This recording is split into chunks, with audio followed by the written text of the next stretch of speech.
Greetings, dear ones. I am. Kryon of magnetic service. It's the voice you've been hearing all along. It's the human being you've been hearing all along. Some will say it has come too quickly. A human being should not be able to make the jump to the other side of the veil this fast. You don't know. The new energy promotes a system that you don't know. It is not like the old days, I will tell you. This is a creator who wants to be found. That is to say, when you take the hand of the higher self, it does not let go. I live with this man, and he knows it. The higher self is even part of the Kryon. That is difficult to explain, and so is yours, dear human being. There are those here who say it's not real. There are those here who sit in the chair say this is the man speaking. This is the one who is pretending to channel. So let's get to it. In this space, I am creating energy with your allowance that is going to fill the space between your chairs with the soup of energy, which is the love of God. And I'm inviting into this place right now, with your permission, all of those in the group that is you, those you have loved and lost, those before you were born that you think you don't know are here. And in just a few minutes, the energy is going to shift in this place, and then I'll ask you if it's real. And you'll know that this is the voice from the other side of the veil, linearized for you through the man who sits in the chair. And it's all done through the process of what we call love for humanity. It is all done so that you will hear things you should hear, in order to help you move through these things, dear family, which you call humanity. There are those here who say, who would authorize such a thing called channeling? It is not sacred. They'll say it is not the way God talks to humanity, and I will tell you, it is the way God talks to humanity. It always has been. Again, I will say what I have said many times before. Again, I will say this to you, that all the scriptures on the planet, no matter who wrote them, have all been written by humans, all of them. God did not write anything. Humans wrote everything. The most sacred scriptures you can imagine, the ones that are revered by billions on the planet, written by human beings under the influence of spirit, and that's called channeling. And now you see it live, and therefore it may not have the profundity that it does when you see it in history, or when you read the words that were given thousands of years ago from the prophets and those, the apostles and the disciples. Well, let me tell you something, maybe it will in 100 years, 200 years. And you get to see it live. We do this all the time. Part of the energy shift on this planet is that this is becoming more common. But it is still sacred. For it is the core sacredness of you that we speak of. If you have been in the presence of Kryon before, oh, by the way, the room is starting to adjust. Some of you just felt that one. Do you know who it is sitting next to you yet? Some of you do. Because you've allowed it. Some of you do. Oh, humans. Oh, if you had the grand picture. I know who you are. I know your name when you're not here. This is such a small part of us. This human experience, such a small part of who we are. You and I. I'll speak to your higher self, you and I. Watch the earth be created. You and I have been on other earths before. You've heard words in other languages before. You've been other shapes before. This is not new to you, dear one. But you don't remember. You're not supposed to remember. But inside, there is a knowing. There's an intuitive knowing that you are an old soul and that I'm right. Let me take you for a moment to the potential of your last breath, dear human being. And what will you think then? Your last breath, you see, there is not one in here who is new. Not one. All of you have been here before. I'm speaking to a choir of old souls. Everyone, even the unbelievers. What happens at your last breath? I'll tell you. When you give up the ghost, as they say, and that human part of you starts to dissolve and give itself back to the dirt, as they say, the collection that you used to be before you got here starts to come together. In 3 earth days it will be complete. A trip to the cave of creation occurs where you give up the crystalline. And all that you ever were and everything you learned becomes a ring, seemingly on a crystal, like the ring of a tree that tells the crystal who you were. It becomes part of the earth. It never leaves the earth. And everything you learned and everything you did stays here. And then you join me. We have a celebration. You start to hear the music again. I've spoken of this. Each one of you knows of what I speak. The music is always playing on the other side of the veil. On my side, even when I'm here speaking to you, it plays to me. I call it music for you. I've linearized an energy which is always around me, which is the composite of God. It is beautiful. It is what some of you get in a sleep state, is what makes you breathe easier. That's what makes you feel loved.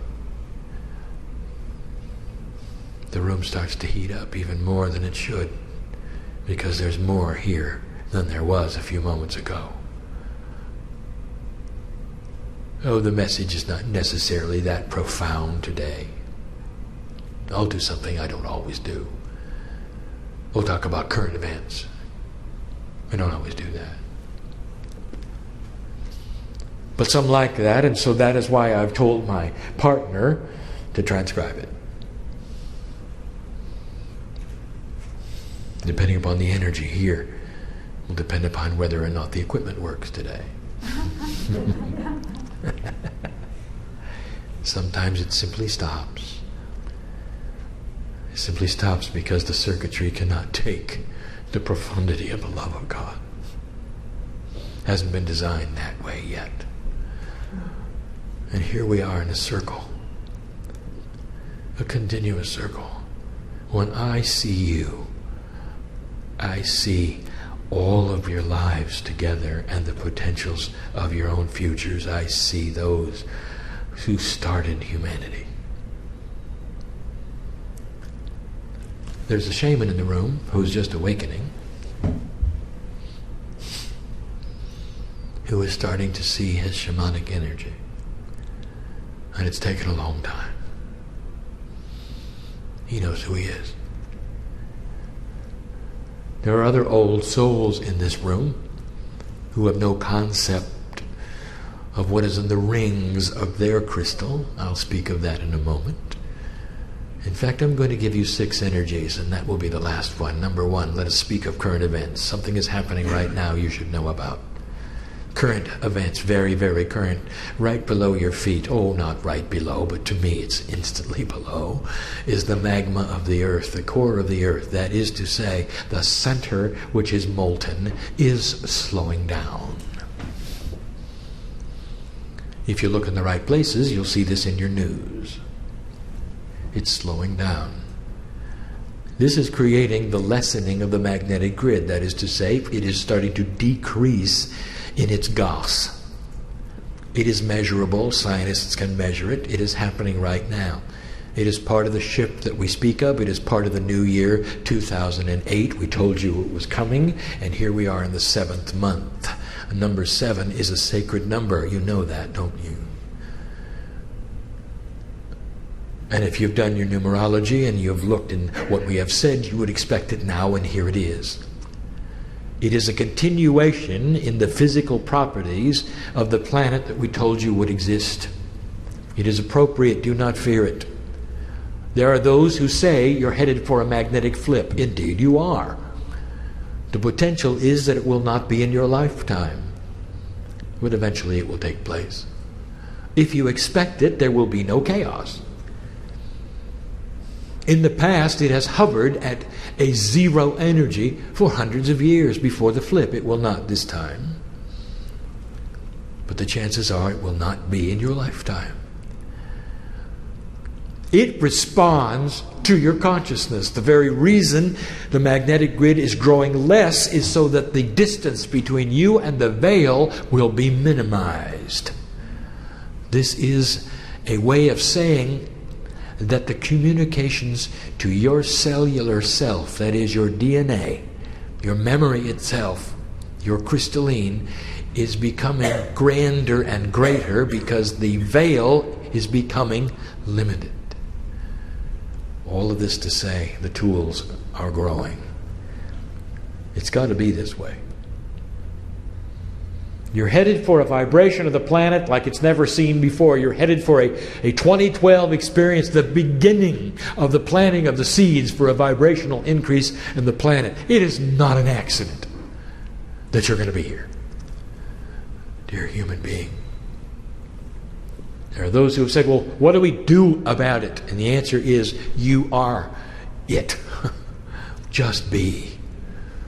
Continue the work you're doing. It is not an indictment for you to change. It is not fearful information that the earth is going into a higher vibrational rate. If I had any advice at all for you, I would say to you, let your children go. Let them be what they are. Watch what they think and design your teachings around what they want and not what you want. And you'll be better off for it. I'll give you advice all the way through these current events. I always do. That was number 1. The magnetics are changing. Even today, right now, couldn't be more current. Perhaps you'll even read about it. Happening as you sit here. Not in the future. Right now.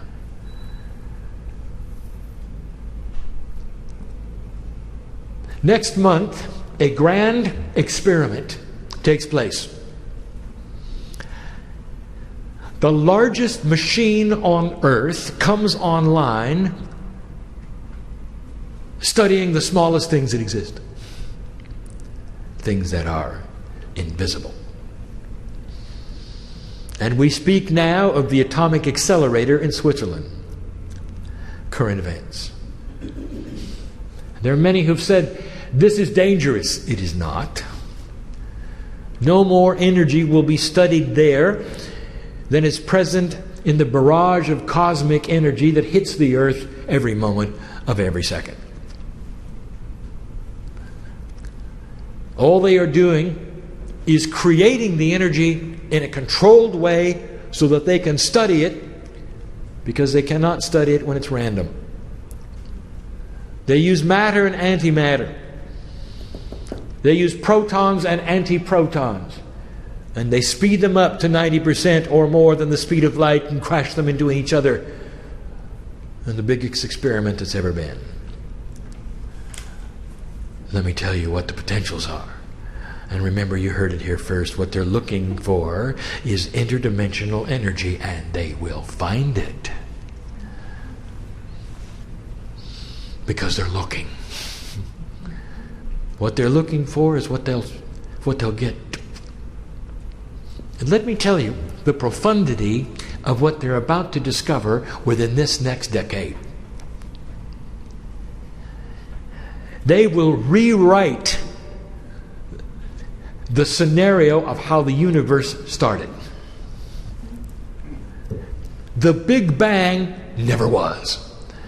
It is a three-dimensional explanation of an interdimensional attribute. Universes are created all of the time through interdimensional shift.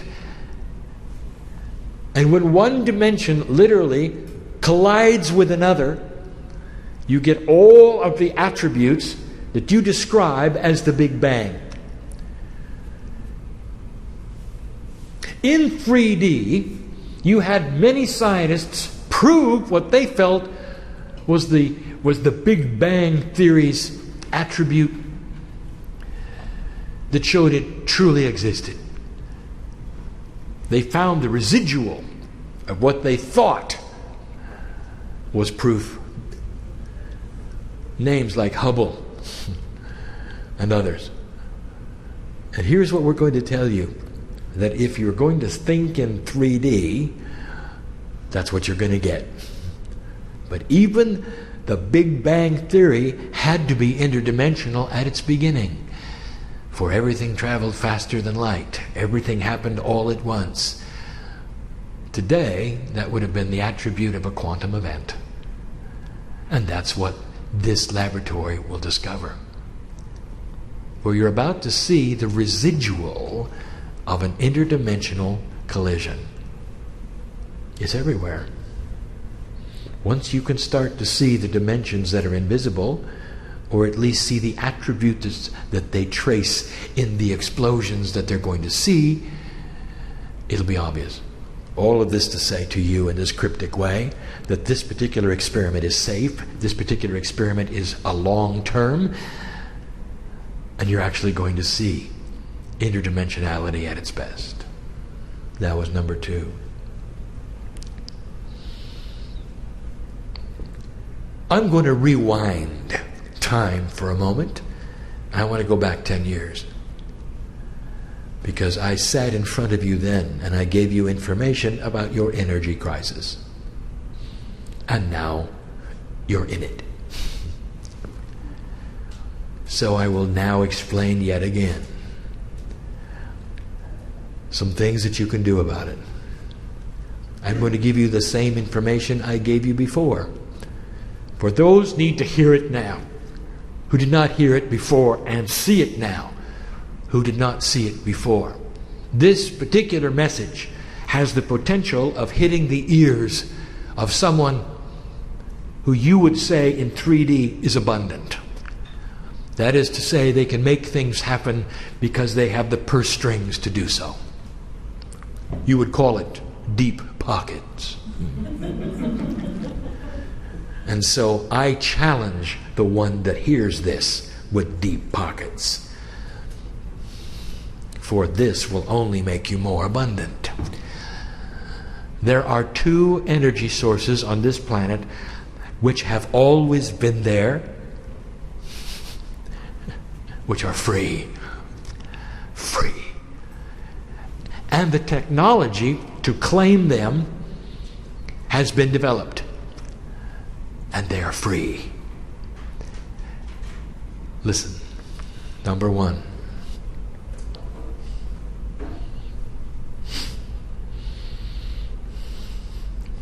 You wonder why the moon is there, don't you? Kryon, why do we have a moon? I'll tell you why you have a moon. So that you can power your cities.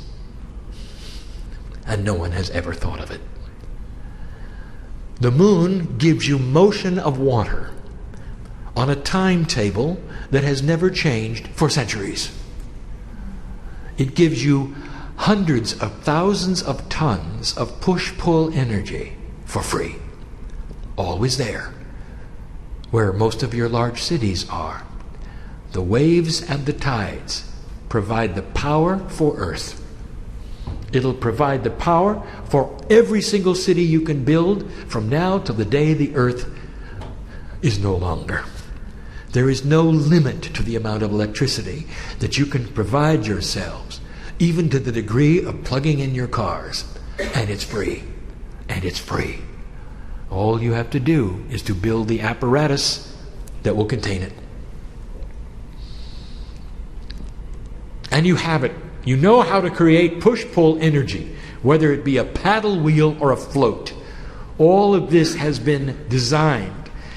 There are 3 cities currently on the earth that derive most of their power from tides. And they're in the north, and they're not in this country. They already have the technology to power your cities, if you allow it to be. And it's free. And you don't have to burn any oil for it. And you don't have to burn any coal for it. And you don't have to take anything from Gaia for it. Let Gaia push and pull its way to a freedom from the sources that you have now. And we say it yet again. It is here. It always has been. It's not going away.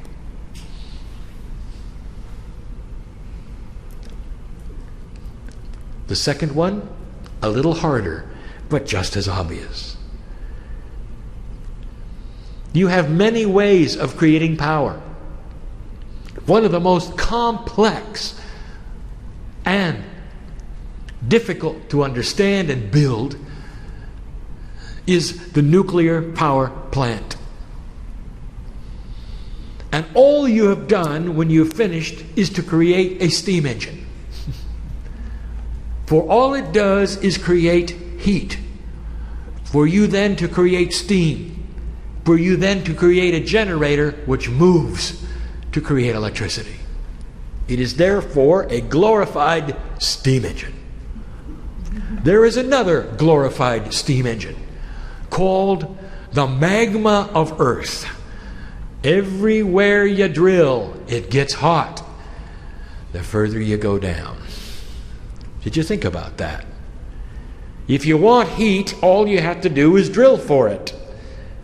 Now, this is difficult because you have to go down a long way. It becomes more difficult because there are byproducts that are involved. The technology must be developed to create this heat, to tap the heat, to make a steam engine that's forever. Forever. Start by building them in the hot spots. The hot spots are defined as those places on the earth where the magma is closer to the surface. How about starting at the Pacific Rim, for instance, where all the volcanoes are, for instance, and where many of your largest cities are, for instance. And you will find all the power you need to create steam is right below your feet. Is it worth it to invest in this? That's up to you. How much longer do you wish to extract pieces and parts of the earth, burn them up and put them in the atmosphere? And what is that worth to you? And so we say it as clear as we've ever said it to you. From the other side of the veil is that the power has always existed. It's existed for you to create electricity, to power your cities, to power your vehicles, and it has always been free. No byproducts at all. And that was number 3.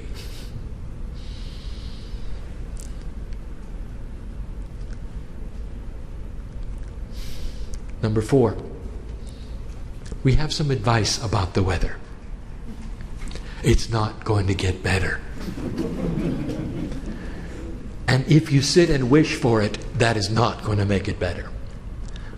We have explained it before, we'll say it again. You're in a water cycle that is profoundly set to create a mini ice age. And it may seem odd to you that it gets hot before it has to get cold. If you will look into your geology records, you'll find the exact same thing.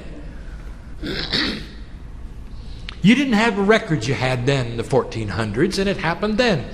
And you survived it then. So we say to you, the winds will return. And our advice is to prepare for this by creating a situation where you acclimate to the new weather. You may build differently. You may build in different places. But the admonishment is this: don't be surprised when it returns. It will return. Don't be surprised when the levees break again south of you, because they will. You'd be much better off to move the dirt around and build on higher ground. And that is smart. We'll see if it happens. What are you saying, Kryon? I am saying that human beings can adapt, and they have in the past, and you can now. If you start thinking smarter, you adapt for the weather changes. Take charge of how you affect it, not how it affects you. That was number 4. Number 5 and number 6 are a lot more esoteric. And that's why you came, isn't it? Number 5, the energy of this planet is shifting. It is shifting greatly, just like we said it would. Humans are thinking in a different fashion.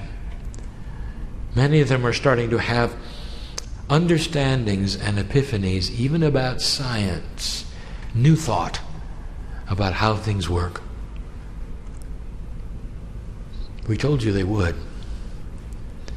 Those who will never be esoteric are giving you esoteric information, and they're calling it science. Discoveries are being made that will lead to interdimensional thought. Science is being rewritten as to what is real and what is not. And all of this is in line with what we told you were the potentials of this planet. Now, how does that reflect into current events? You're on the cusp of something, and I will tell you what it is. Dear humanity, you can have peace on earth. And there will be gyrations that you will go through in the process of learning what you want and what you don't want. But in this year, and especially next, in 2009, there are some potentials for you to watch for. Remember, you heard it here first. It's an 11 year. 11 numerologically has many kinds of meanings. What it means to you in old numerology doesn't matter. What it means, however, is that 11 is the number of this age. We told you that when we showed up. In 1989, I gave you in the first transmission, in the first book, the meanings of 11. And here you are coming up to an 11 year yet again. Only this one is right before. The only 11 you're going to get before 2012. That ought to be significant. It's the only 11 with this energy. That ought to be significant. Here's what I'm going to tell you. Watch for the young people of this planet to make differences in this next year. Differences you don't expect. And one of the biggest is the overthrow of dictators. This is the potential that the chest-pounding dictators of this earth are on their way out, and they will not be replaced by other dictators. The beginning of a shift of consciousness of what leadership means to government, of what ordinary human beings are going to expect from their leadership. In an old energy, there was an expectation of government in many lands that you simply tolerated. And without it, there would be chaos. So whichever landed in your land was acceptable. That is an old energy concept, for it led to those who would be in control without integrity. That's going to shift. It's going to shift in your own land as well. For human beings are going to start to expect leadership with integrity. That is new. Watch for it. 2009, there is a potential for a major shift in a country which I'm not going to mention. And it's going to be caused by the young people of the country. Those who you would never feel would even care are going to rise up and make a difference. Watch for it. And when you see it, don't look at the news and say, this is bad. Don't look at the news and say, oh, look at those who died. Don't look at the news and see it that way. I want to tell you, there are those who have come to this planet just so they can be part of that. There are those that come to the planet just so they can be part of it and come home and come back and do something even greater. I want to tell you, the overview of this is far grander than you think. Congratulate those who have decided to pass on for this reason, for they've made a shift that is heroic. And look at what they do for their own country. For there will be some of that as well, potentially. That is what we see. The whole planet is involved in this one. It really will change the future, you know. Finally, number 6. Personal potential. And we'll make this one short, although there'll come a time when it is not short. Your DNA is changing. It is changing because of the magnetic influences that are beginning to change around it. This is what we spoke of when we first came here. I call myself the magnetic master. That is a three-dimensional linear term to get your attention to what's going on. My group moved the magnetic grid because you allowed for it. You don't understand what human consciousness does. Human consciousness is a demand, an instruction set for those forces which are esoteric around this planet to move physical things from the consciousness that develops from your thought. It's backwards than what you think. There are those on the earth wondering what God is doing, never understanding it's what they're doing.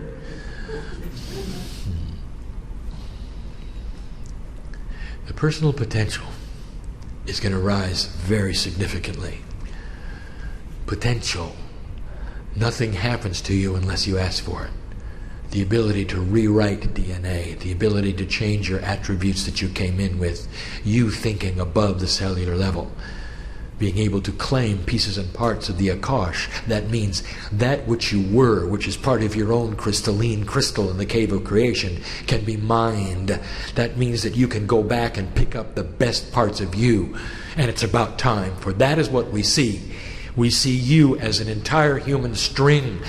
That is the core higher self of all the lifetimes you've ever lived. That's what we see when we see you. We don't see your life now.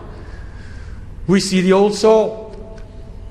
We see who you've been, what you've learned. We know how full the spiritual jar is based upon all of the things that you have ever studied in all the lifetimes you've ever had. That's what's in your DNA. And that's what's accessible. Very accessible. When you start pushing on the door, don't be surprised that the door pushes back a little. To some it's scary. It's part of the new way. A cooperation with God that even shouts that you're part of the system. Oh, human being, you're not just the human being looking to God for something. You are part of God. You are my partner in this. You always have been. That has been the message of Kryon. That is the message of Kryon today. More profound it becomes, more profound it is. And we're about ready to leave. But not before we remind you of who sits next to you.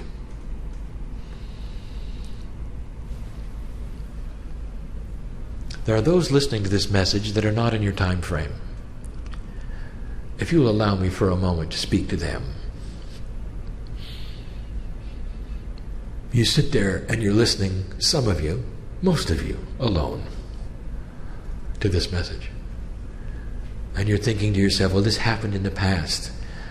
Isn't it sweet? Isn't it nice? I think I'll write some of these things down. You're thinking to yourself, well, I want to tell you something. You're involved right now. For in the very aspect of you having the intent to listen to this, you have created an energy that allows you to be surrounded by those you've loved and lost.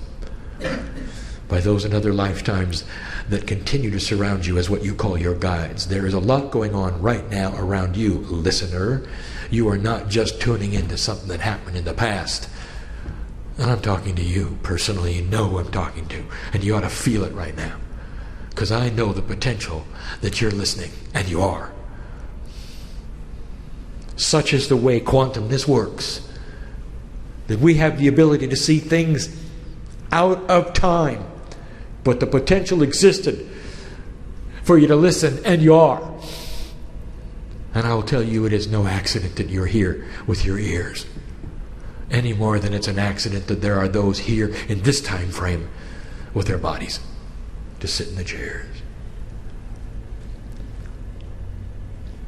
It's a stretch, isn't it? Human being to become interdimensional. But some of you are learning very well. It is the love of God that surrounds you right now, if that's what you're feeling. All of you. Those in this time frame, those in the others. You see, the Creator wants to be found. And that's what you are learning in this age. There's a cooperation. There's a partnership. Not worship. Because we're family. Dear human. And so it is that we say that there has been a dispensation, even right now, of allowance for belief. That such things could even begin to be real. And they are. Especially the one that says, I've been washing your feet. Because some of you have felt it. These words are sacred. They're the same energy that all of the other scriptures did. They may not be written in the same way. They may not reach the same masses that they did. But you heard them. And they went into you. So that today you could feel the love of God. And recognize home. So be it. And so it is.